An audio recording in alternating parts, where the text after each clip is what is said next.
making things better, a life's work for a parent or carer.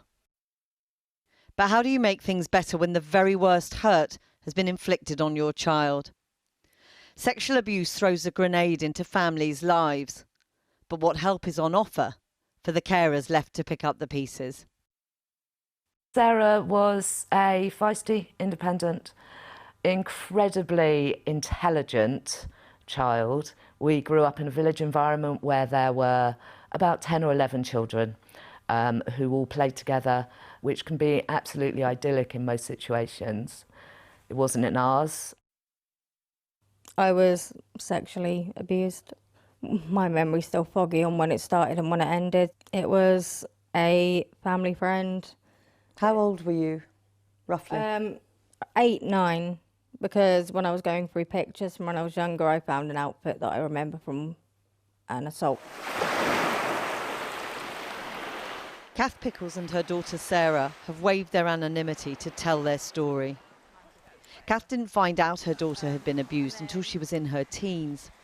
Sarah became the priority, literally trying to keep her alive. But Kath says she and the rest of the family felt like they were drowning. Endless overdoses, endless self-harm. 34 overdoses. Yeah. A revolving door throughout A&E. A deeply, deeply unhappy child. The services rallied round Sarah, quite rightly, says Kath. But she says there was no handbook for what the rest of them should do. There wasn't any kind of guidance or advice for parents at all. Once people had jobs to do and they came into our house, the police came into our house, the social worker came in, and then they just tell you to, they kind of back out, and it's like, oh, you can rebuild your lives now. And you just think, what planet are they on? Determined to pass on lessons learnt through almost a decade of bitter experience, Kath set up her own charity to help those helping survivors. It offers practical and emotional support from people who've been through it themselves. And it's just received £300,000 funding from the Home Office to see if it can be replicated elsewhere. We built the service that we wish we'd received, and it seems that a lot of people agree with us. It's estimated around 1 in 20 children in the UK have been sexually abused, according to the NSPCC. And while care and support for those children is sometimes far from perfect, for the parents and carers looking after them, it's often non-existent. They say too often they're left isolated and completely adrift, simply hoping and praying they're doing the right thing for a child who's already been so damaged. The first I knew about it was when the police knocked on my door and they started saying that they needed to take all the electronics and cameras and things like that, because there was evidence that maybe there was some photos of children. Rosie's life imploded as she was getting her children ready to go back to school after the Christmas holidays. Police arrested her husband, and even worse was to come a few months later. The police came back in the April and said actually they had found evidence that my children hadn't been safe, and particularly the older child. The abuse had been going on for about 6 years. And then when they got to leave, they said, I'm really sorry, there's nowhere we can signpost you. We wish, we could give you some help, but there's nothing we can do. There's nowhere to signpost you. The Samaritans, they didn't know anywhere, went to the GP. The GP didn't have anywhere they could signpost. She basically said there's nothing she could do to help, and said that I must have known about it and sort of sent me on my way, and that was it. Rosie, we're not using her real name, says of course the children were the focus, but trying to look after them while living with the realisation they had been abused by their own father, her husband, had left her devastated, almost broken by guilt. It was like he had died. It was like the whole of our history together, the whole of the children's growing up, all the camping trips, all of the days out, all of the family events, they felt like lies. Everything was a lie. And then there's more guilt because you think, actually, we went camping, we had a lovely time, I really enjoyed myself, But actually, at the same time, my child was going through this horrendous thing. She ended up being referred to Kath's charity. The practical help invaluable, she says. The shared understanding, life-saving. So it didn't matter what her story was, what anybody else's story was. I knew how they felt, and they knew how I felt, and that was enough. That was just enough. This morning, Kath went to meet MPs in Parliament to ask for more targeted support. Parliament Square. She expected to help a handful of families, but has worked with 250 over the past 3 years and has a growing waiting list. Things are so much better for Kath and her daughter now. But Kath believes things could have improved so much quicker if she'd known then what she has learnt the very hardest of ways. It is my greatest regret, knowing what I do now, knowing what I learn, looking back and thinking of the mistakes that I made with the best intentions. There's nothing I can do about it. It happened. So I'm really proud of you for taking something awful and turning it into something good. Kath Pickles and her daughter Sarah there.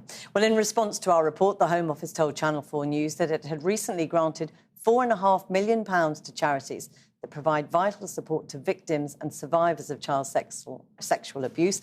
And this is said to include funding for the parents and carers of victims. Alison Lowe is the Deputy Mayor for Policing and Crime in West Yorkshire. Thanks very much for coming in. You watched that film. What do you make of it? Well, it's heartbreaking, very moving and actually factually correct. There are very few, if any, services for the wider family who are affected by childhood sexual abuse. And I think that both the mums in that piece make a really good point that we all need to be stepping up and understand that the traumatic impact on the whole family. Because exactly that, isn't it? I mean, you are a survivor of child sexual abuse, but the ripples go beyond the victim themselves. Yeah, absolutely. And I think that as a parent now, as a mum, you know, if that happened to my child, I think the guilt would be so terrible that I wouldn't be able to forgive myself, I wouldn't be able to function as a parent, and yet you've got to look after yourself in those circumstances, look after your child and other children, still work, still keep everything together. So it's a very, very big ask. And there's lots of support in the beginning, right up to the court case, if there is a court case, and then everything disappears once that process is finished. I mean, the Home Office point to the £4.5 million for charities that they've given. They say many of these will have an element of funding for families and carers. What do you say to that? Well, I think that that's a bit weak because most charities are massively underfunded, so they're going to spend the majority of their funding on the victims. So here in West Yorkshire, we're spending £14 million a year, and the vast majority of that is going directly on victim support, victim services, all victims. We do fund a tiny charity called PACE, Parents Against Child Exploitation, an amazing charity. It's a national charity, but it's only operating in about 5 areas of the country. So not much money goes to the wider family. I mean, the Home Office say it's up to you, as police and crime commissioners, as local commissioners, to commission the services you see fit to commission. Absolutely, but there isn't enough money for all the victims. So our victim support service alone received 90,000 referrals last year. 90,000 referrals. So we have to focus our very small amounts of money on victims first. We're told that we need to be victim focused. We've got the Victims Charter, which we're hoping for the Victims Law to come. And until the government mandates us to fund services for the whole family, most of us will choose to prioritise the victim. And that is the key, isn't it? It is mandating a wider, more focused service. It's what Kath Pickles in the film wants.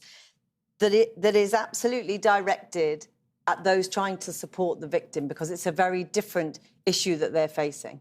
Absolutely. And their success or failure really will determine whether that child thrives. So it's really essential, because the care that you receive from your parents in that circumstance will help you to move forward or not. And so we do need to prioritise the wider family. I mean, how do you make that case in a moment that you'll know from your own budget as a commissioner, as the deputy mayor? How do you make that case for more funding at a time of austerity, essentially? Well, Yeah, you're absolutely right. We're regularly writing to government to enhance our funding. We're just about to go to the public of West Yorkshire once again to ask for a precept uplift. We're looking at a massive black hole for all policing, not just West Yorkshire. All public sector services are under threat because of the cost of living increase. It is very difficult. But if we want to invest in our children and young people, then this is a priority. But the problem is, you know, if you take money for that area, much needed, we saw in the film, something else loses out, doesn't it?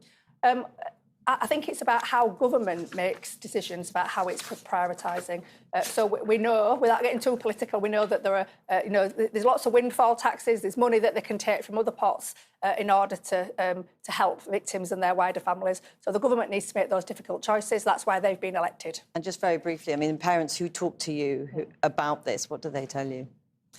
So obviously they're devastated. Access to things like counselling it's just a non-starter. I think there's 1.6 million people waiting for mental health services.